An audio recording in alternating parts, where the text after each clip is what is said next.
You and my basic.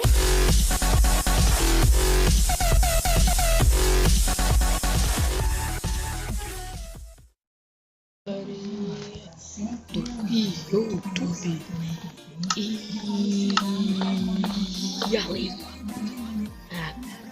aqui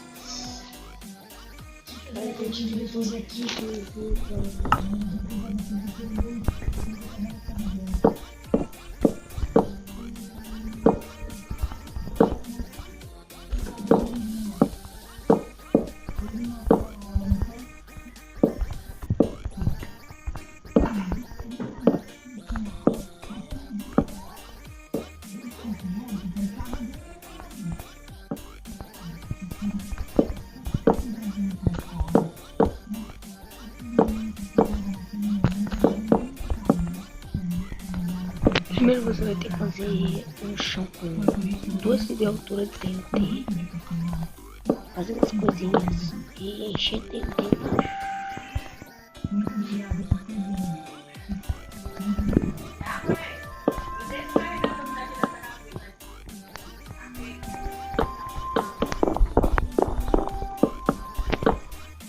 Tá.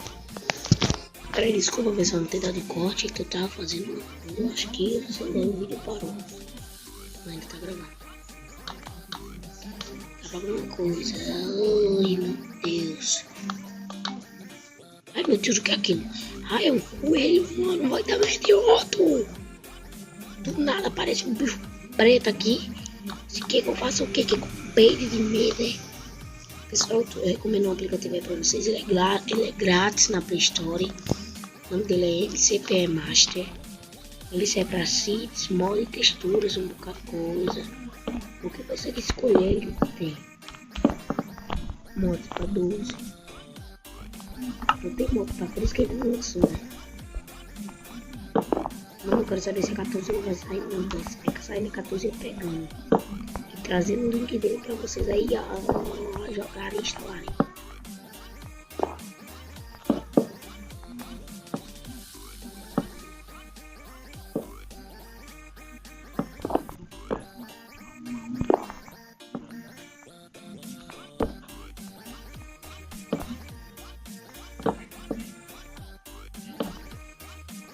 Pessoal, vou terminar de fazer a casa aqui, eu já volto.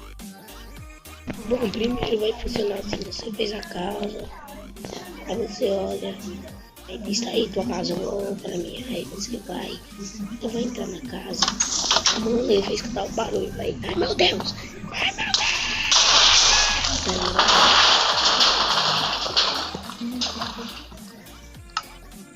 entendeu? Casa armadilha.